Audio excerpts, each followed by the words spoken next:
Okay, I'm going to be continuing covering the topic of Ted Gunderson. Now, he was on his Geraldo Rivera show. It was 20 years ago already.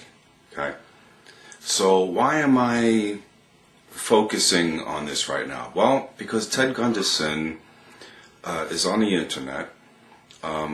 He's the CEO of American Free Press, and he has a lot of information on the internet that if you're looking into certain topics, you'll run into Ted Gunderson.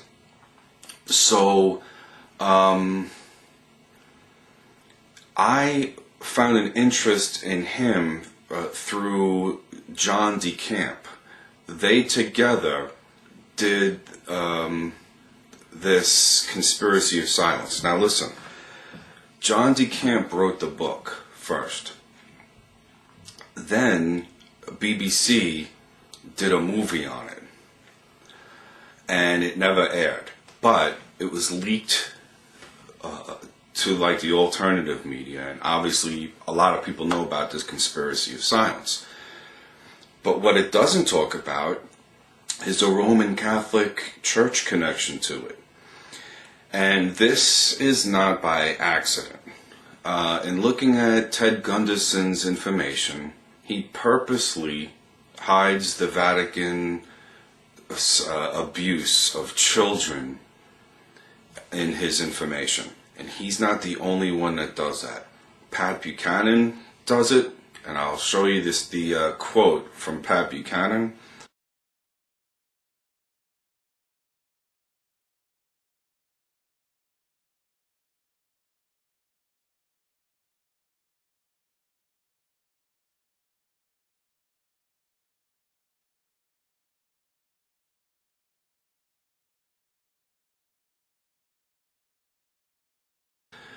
John DeCamp does it. Alex Jones does it. These people purposely are hiding the Vatican's involvement in child sex abuse. To me, it makes them culprits in the crime. Because if someone's helping covering up the crime, that makes them accomplices. So Alex Jones is an accomplice of child sex abuse, in my opinion.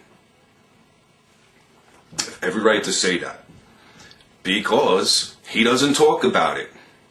He does it on purpose, though. That is what I am saying. Ted Gunderson does it on purpose. John DeCamp does it on purpose. Now, John DeCamp wrote me an email about me, saying that I'm a bad source and stuff like that. And I love all this because when you present the truth, it totally obliterates these fake people. It totally exposes them. Now, the Vatican has really only paid out about $1 billion. To them, that is nothing. Okay, look at the wealth that the Vatican has. Okay, $1 billion is a drop in the bucket to them. It's nothing. Okay. Do you realize that they, people say, oh, they're like the victims. These people weren't prosecuted. Only very few of these priests actually paid any kind of price. These people are worse than murderers, in my opinion. I believe that these sexual predators are worse than murderers. So here you have Gunderson, this Reverend James LaBarre. He belongs to the Archdiocese of New York. And these other people like Michael Aquino and stuff like that. Come on, Geraldo Rivera back in 1988, around Halloween. It was October 22nd, 1988. I got the right date. In my other video I said 1987. That was wrong. It's 1988. And what they're doing, since 1988, think about this, since 1988, thousands of cases of pedophilia in the Roman Catholic Church have come up. And do you know that this played a part in that? Do you know that Geraldo Rivera and these people, Ted L. Gunderson and the Catholic Church, played a part in pulling the wool over the eyes of America so that they're looking for satanic boogeymen. Meanwhile, they're getting abused by Catholic priests. Now watch this video and you'll see what I mean. This is a crime through our television. It's propaganda from the Catholic Church through mainstream television in 1988 to get your eyes on satanic cult abuse people. Meanwhile, the Catholic Church were raping America's children. All right? I am very angry about this. And you should be angry and put Alex Jones on the spot for not even talking about it.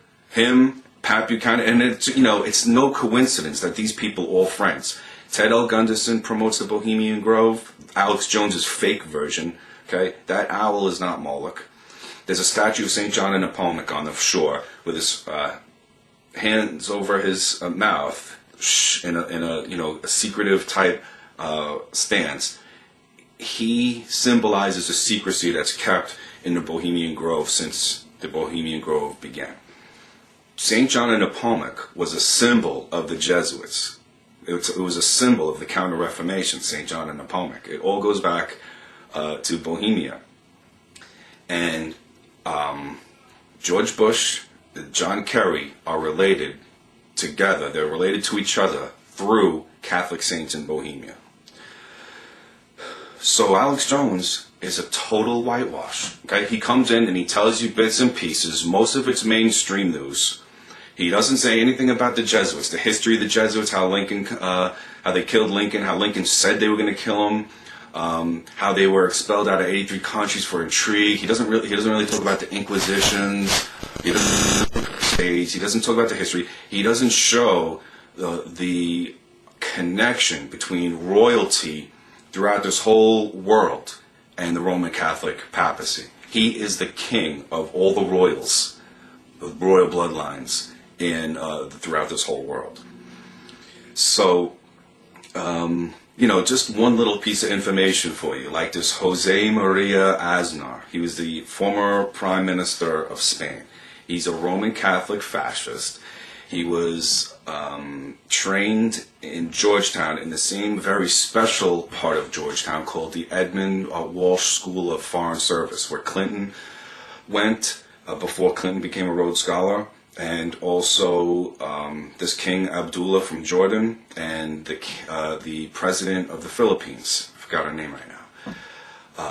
But this Aznar, Jose Maria Aznar, is the president of the board of directors of all of News Corp. He's a fascist, Roman Catholic, Jesuit trained. President of the board of directors. But you don't hear Alex Jones talk about this. You don't hear Alex Jones talk about how Viet Dinh is also a member of the board of directors of News Corp, and he is the main architect of the Patriot Act. He's on the board of directors of News Corp, which is over Fox News, okay? Then there's another guy who works, he's Roman Catholic trained, very special private schools, and he works he's like the treasurer of the Rothschilds right now. He works in that capacity also, and he is also on the board of directors of News Corp, the most powerful Roman Catholics in the world. You never hear Jones talk about this, but he appears on there and gives credence to them like they're bringing out a legitimate subject on Fox News. You know, his Alex Jones lending credibility to Fox News. You know, come on, alternative media, come over here to Fox News and watch me on Fox News. You know, Fox News is finally going to tell the truth through me. I mean, you really believe that? He was talking about this woman, who supposedly committed suicide. She was the madam of all these prostitutes in Washington, D.C., and had all these high politicians and government officials as their Johns, right? So they're saying, oh, she committed suicide, they found her body, and it's like all real fake, and Alex Jones say, no, she didn't say she wanted to commit suicide, I know it's the same, they killed her. This is what I think. I think it's all fake. I think, yeah, she was the madam, and something was happening, someone got wind of it, I don't know what, but I think she's probably alive in South America, living under an assumed name. And Alex Jones is in on this. It's a CIA op. It's a CIA cover-up, and Alex Jones is in on it. He's like, he's bringing it to the alternative media. She's probably living under an assumed name in South America. And Alex Jones knows, and he's part of the CIA cover-up. Okay, so I'm going to talk about a lot of different things here. Also, this Forerunner. He is a 7-day Adventist. He's got a lot of subscribers to his videos. Most of them are 7-day Adventists. I did a video about the 7-day Adventists, how this Ellen G. White, who's basically the founder of the 7-day Adventist Church, is a false prophet and a plagiarist, and all her prophecies don't come true. So then this Forerunner, who is always, talking about the Jesuits. He went to Walmart showing pictures of the new black pope, and but then all of a sudden he'll add the mark of the beast is changing is the Sunday worship. That's the mark of the beast. That's not the mark of the beast. He's going to make fools of himself and all of you. The mark of the beast is going to be a mark on your hand and your forehead, where you're not going to be able to buy or sell without the mark. That's what the Bible says.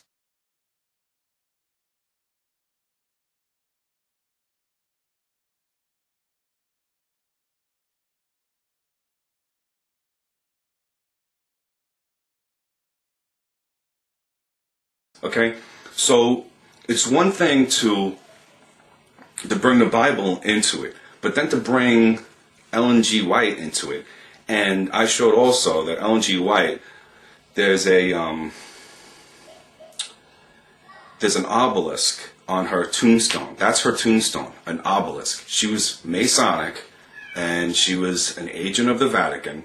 I have pictures of the leader of the Seventh-day Adventist Church meeting with the Pope. The Seventh-day Adventist Church are totally recognized by the United Nations. They are friends with the New World Order, the Seventh-day Adventist churches. So this Forerunner, for him to be meeting with Zagami, to me, it's just, it just shows that he's in on the plot, whether knowingly or unknowingly. But I don't know if it's in ignorance or if he's doing it on purpose, but it's definitely wrong. He definitely brings a lot of wrong information. He's basing his information on Ellen G. White. He's leading a lot of people astray with this Ellen G. White. And I'm going to talk about this also. And when I do this, it's not popular.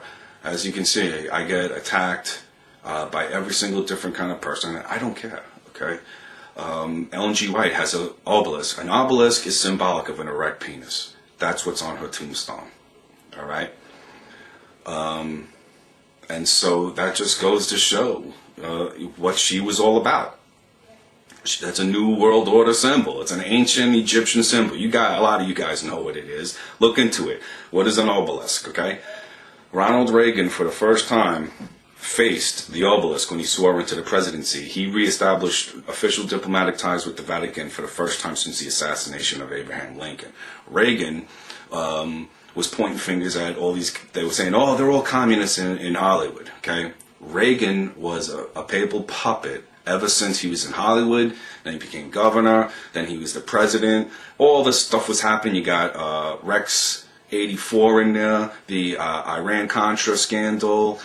He busted the unions, and unions were formed because they were overworking the people and not giving them a break. They were like cruel taskmasters. There was a fire. These women were all working in a building, and they used to lock the door so no one could get out or take a break. There was a fire in there, and they all died. So that's when that was like the big push to start unions. Now, if there wasn't unions, we'd be working for pennies. Everything would be really bad here, and it would be worse than it is now, with the rich getting richer and the poor getting poorer. Unions put a little balance in all that, and people, that's the way I look at it. All right. But then when the Department of Labor starts getting involved with unions and stuff like that, then bad things start happening. Whenever they federalize these different groups and you know, then all this weird stuff starts happening, like the Child Protective Services and every other different kind of government agency is just, they shouldn't be there. Most of them should not be there. Or if they are there, they should really just be doing their job and not trying to push into making them it bigger. I want you to look at this video. Gunderson, John DeCamp. And now another thing that ties all this together is this mind control. Now mind control, I think it works in a certain way, okay? There's been a lot of CIA people experimenting with mind control techniques and stuff like that. That was Jim Jones and this Jolly West, who gave an elephant 173 times larger of a dose than a human would take of LSD, and the elephant died. They were experimenting with all this LSD and stuff like that, and all this is attached to CIA. They tried to use that as truth serum. If you watch The Good Shepherd, there's a lot of truth in that movie. It's interesting. The guy at Skull and Bones, it's a Skull and Bones meeting, and the guy goes in there to meet with De Niro, who played the father of the CIA. He was an OSS officer, a military army officer. I'm blanking out with the names right now. But he says he's a Catholic and stuff. But the Good Shepherd is a pretty good movie for that. And but all this mind control there's something phony to it. I think they try to use it too much because, as I pointed out, everything could be mind control, and everything could be deemed as a cult, and everything could be deemed as cult leaders, because in every organization there's a president. In every organization there's a pastor, a leader, whatever. Okay, there's people, there's rules. Oh, it's a cult. People have bad experiences everywhere they go. Then they leave and they say, they defect from the group and they say, oh, is this and that, they're disgruntled, they lie. So this is what goes on in America. Now some people, if the government is not interested in breaking up a group, when someone defects and brings accusations against it, they'll ignore the person, right? But if they want to get the group, they'll use the defectors and they'll give credence to the defectors and stir it up and add to it, and then they'll bring the media into it, and the media will listen to and give the defectors time to talk. This is the game that they play, all right? So with the mind control, DeCamp's involved with preaching this mind control, like this all is mind control and crap, and he was training to be a priest, I found out. John DeCamp. He was a CIA aide of William Colby. Gunderson is ex-FBI. People say he's CIA now. I totally believe that. Or he's, was CIA for a while now. He's retired or something. This James LaBar, this Reverend James LaBar, he's into exorcism and he talks about cults and cult abuse and stuff like that. He's got you looking at all these different things. Meanwhile, they are the cult. They're the biggest cult. And they do the most damage to children and to families. All right? Okay, so this Reverend James LaBar goes on Geraldo, and if you look at his work, I found that he was promoting this book by Steve Hassan. Steve Hassan is one of these Cult Awareness Network guys. Now, this all gets so confusing, okay? But I'm up on all this. The Cult Awareness Network was created in the wake of the Jonestown, they call it, it was a mass murder, okay? But they still saying it was suicide, right? So, in the wake of the suicide at Jonestown, this Cult Awareness Network was created. And Steve Hassan is associated with this. Now, this Cult Awareness Network played a big part in the massacre at Waco. They've attacked Tony Alamo's church. They attack Scientology. So a lot of people say, oh, he's part of Scientology. I believe that that's disinformation being put out there. Okay, listen, here's what I know about Scientology, and it's interesting. Scientology, L. Ron Hubbard, he was Navy intelligence for a while. But then afterwards, he made statements that the FBI and the CIA were the worst people on the face of the earth. They were like them animals. This is what L. Ron Hubbard stated, okay? So I know they believe in far-out stuff, so it has me suspicious, okay? But they are being attacked by the mainstream news. They're being attacked by little spooks on the internet and stuff like that. And they're being attacked by Cult Awareness Network. Now, either A, they could be a group out there to play this role, specifically, you know, to make it look like that they are either a cult or they're being falsely accused. It could just be like some kind of group, you know, like a mock organization, you know, something like that. Because look at all the attention Scientology gets. So Scientology, so Cult Awareness Network really attacked Scientology. Scientology sued the Cult Awareness Network, the old CAN is called. And they won the lawsuit against CAN, and CAN went bankrupt. The old Cult Awareness Network were practicing crazy methods they were kidnapping people from so-called cults. I mean, some of them were Christian churches, okay? And then they were deprogramming them. Most of them were ex-felons. They weren't, they came from really seedy backgrounds. And, like Cynthia Kisser, her name was. She was an ex-director of CAN. She was a topless waitress, from what I've read. And, which is no big deal. But then when you look at the things that she's saying, she said that if she was alive, when Christ was alive, she would have had him investigated by their organization and would have tried to get the media to try to investigate Jesus Christ. So you Antichrist people, you know, you'll really get like her. So that's Cynthia Kisser. Then Leo Ryan was supposedly assassinated at the airport. It was the Guyana airport, which was about 100 miles away from what they call Georgetown. Isn't that interesting? Georgetown and Georgetown University, okay? Which is, that George comes from King George, who was a Roman Catholic tyrant and was at war with France and us during the Revolutionary War, and with France because France expelled the Jesuits and they kicked the Jesuits out of their country. France did. I have links on my main webpage about that. And so the Jesuits stirred up war, the King of England against France. And so then we saw the opportunity to gain our freedom, and we had a strong alliance with France, like George Washington had a strong alliance with France, and we rebelled against the Roman Catholic Church also, which was operating through King George's throne in England. And so Georgetown, so Leo Ryan gets assassinated in Georgetown, right? At Guyana airport. And so listen to what his daughters did. Okay, this is hard to follow, so just try to listen to me, because this all ties into what's going on in this country right now, for sure, okay? Leo Ryan's one daughter went to work for the CIA. Another daughter supposedly joined another cult. It was like an offshoot of the Hindu. It was called the Bhagnish Rajesh group, something like that. Bhagna Rajesh group, okay?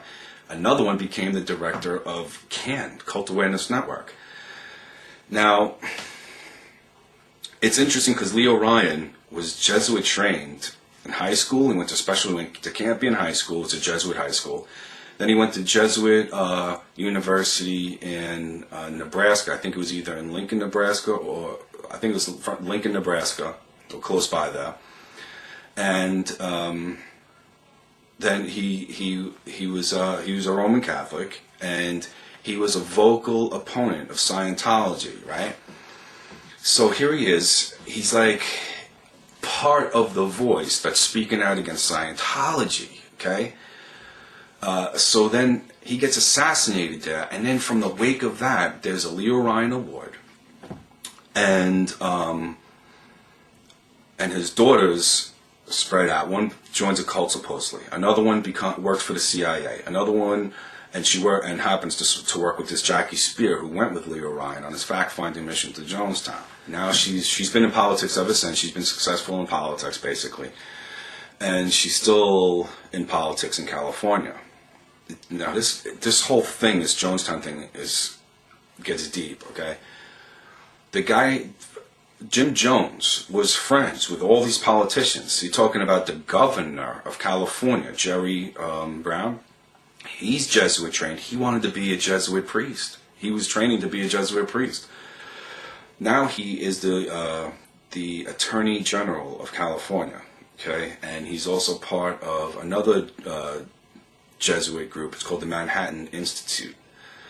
It's a branch of the Manhattan Institute, which Bush set up his faith-based initiatives out of a branch of the Manhattan Institute, which is supposedly a CIA Jesuit run office that runs on taxpayers' dollars. And so you have this Reverend James LaBar, Ted Gunderson, John DeCamp, all pointing fingers in all these different directions, lending credence to different philosophies and different theories. Like the mind control brainwashing theory was rejected by the American Psychology Association and I think the American Psychiatric Association. Margaret Singer brought it before them and they reject, and then Margaret Singer sued them and lost. All right, but they still use this. They say, yeah, these are brainwashed, mind control techniques, and they try to lead credence to all this. And people, they try to say that the mind control is used on patsies and stuff like that. Okay, now let's look at it this way. What if they're not patsies? What if you call them a patsy? Well, that gets rid of a lot of obligation and condemnation to a lot of different groups. He's just a mind control victim or something like that. But what if he's just a CIA assassin who is totally sold out? What if they're Roman Catholic Vatican assassins and totally sold out for the Roman Catholic Church and will do anything, even go to jail for the rest of their life for the Pope? I believe that there's people like that. If they could tell you that these jihadists and these Muslims are going in and blowing up bombs on them, why can't I say that the Roman Catholic Church, because the Roman Catholic Church is the mother of abominations, is the mother of harlots. So I know that the Islam blow themselves up. I believe that the Roman Catholic people who they have in there will do the same exact thing. They'll cause the airliners to crash. They'll go in there, they'll do all these different things. I believe that they are the ones that do it, okay? More than Islam. A lot of people say, oh yeah, there was a suicide bomb. The Roman Catholic Church have people just like that. But they want to call them patsies. They want to call them mind control victims. No, they know what they're doing. They're soldiers for Rome, going there to accomplish important things. Like with John Lennon. He was anti-war. He was really anti-war. And that's not good for them. They need wars, all right? And for someone like that to be such a vocal opponent of war, they had to go in there and kill him. And they go, oh yeah, it was just some lone nut, Baloney. He was a Vatican agent. He knew what he was doing. He had zeal. He was dedicated. To them, this person is the most highly distinguished person in the NWO. But to us, he's a loser. He was a lone gunman. He's a patsy. No, this man is a superstar in the eyes of the Vatican. Okay, and by looking at everything, I believe that that's what it is. It's not just this random thing going on. This is a highly organized military army that has come in, and they're killing dissidents, and they are making them, destroying the credibility of people who are really coming against them, like Tony Alamo. They're working on him. They put him in jail on fake tax charges, okay? And people who take a stand, they don't care who you are. They're going to throw you in jail. They'll murder you. They'll malign you. They'll lie about you. They'll set you up. All these different things will happen to you if you really start coming against the grain. They say, the Bible says, who is able to make war with the beast? Okay? But the Lord, Jesus Christ, his name really, that's the Greek translation of Joshua.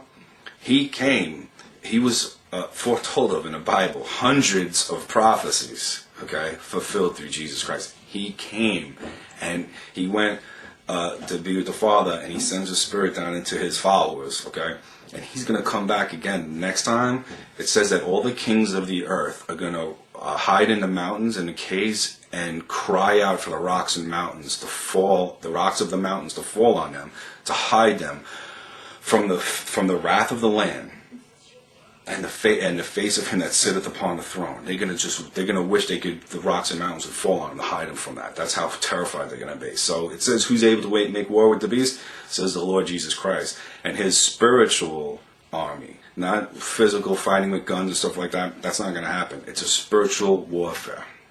Okay. Now people want to confuse that with fighting against the military or fighting against government officials and stuff like that. There's a difference between protecting your person, protecting yourself, protecting your family, and then going out and trying to start a fight, going out and starting a revolution with the powers that be. Big difference. I am going to protect, if there's some lone nut, if I'm walking in the street and some lone nut comes up and starts grabbing my wife or something, you think I'm just going to stand there, oh, the Lord said to turn the other cheek. I don't like you people who contact me and say, no, you're not supposed to do that. Christians, they just walk around and mind their own business and stuff like that. There's a lot of that. I call you a flake, all right? You're not a Christian. You're like a faggot, all right? And that's what I think of you, all right? If you're not going to protect your wife and your children, some nut comes up and walks. That's not being, oh, that's the cross. I'm gonna bear the cross and not do anything. I'm gonna let this happen to my family. You're out of your mind, all right? I would be rubbing a guy's face up and down the sidewalk, okay? I would make his face part of the sidewalk, okay? If someone came up and tried to do something to my family, all right? Also, I mean, you could tell what kind of person I am because I get angry by all this disinformation that's going around, okay? They're doing it through the Bible and through, they call it Christian realm. Most of them Masons, high up Masons, and the Christian, so-called Christian leadership, they're Freemasons. And the Freemasons were totally, if they were ever separate from the Vatican, they're totally taken over by the Vatican now. The Jesuits wrote a whole bunch of their more high up levels. And they're all friends together. If you haven't realized that, they had to submit to the Roman Catholic Church because there's no organization on earth like the Roman Catholic Church. There's no intelligence apparatus on the face of the earth like the Roman Catholic Church. There's no thinkers and infiltrators and things like that like the Roman Catholic Church. That's probably why they had the Holocaust, because the only people that can compete with them are the Jews. The Jews are very smart people, and they're very good business people. They're smart. They're geniuses. So what they probably, they wanted to kill off the Jews because they're probably really a threat to them. All right? Jesus was a Jew.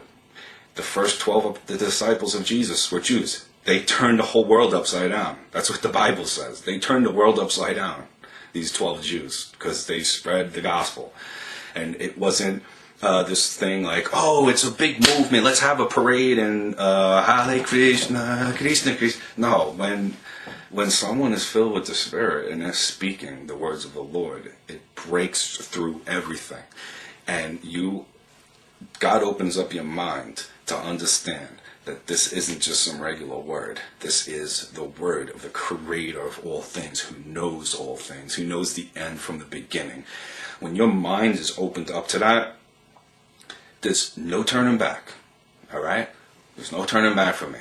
If you would have known me in 1997, you wouldn't believe that I was the same person. Believe me. Okay? I didn't want to talk. I just wanted to do drugs, whatever drugs I could get my hands on. I didn't want to talk to nobody.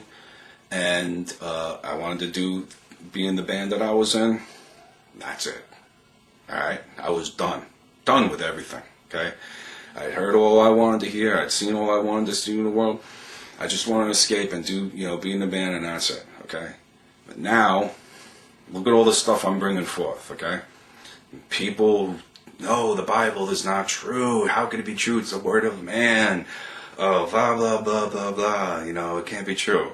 All right, I would probably have doubted it also before I had my experience. I pray that the Lord opens up your mind to it, okay? Because that's what happened to me.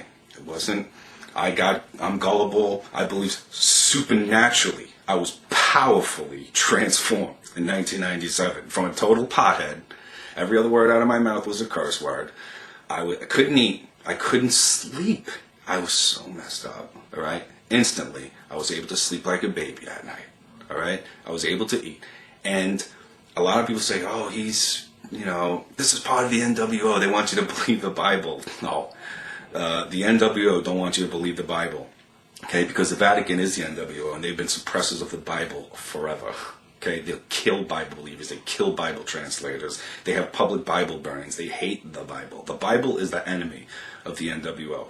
Why do you think they're trying to make it look like all these churches that aren't part of the United Council of Churches? Why do you think they're trying to make them look like cults? That's what they're doing. All these offshoots, think about it.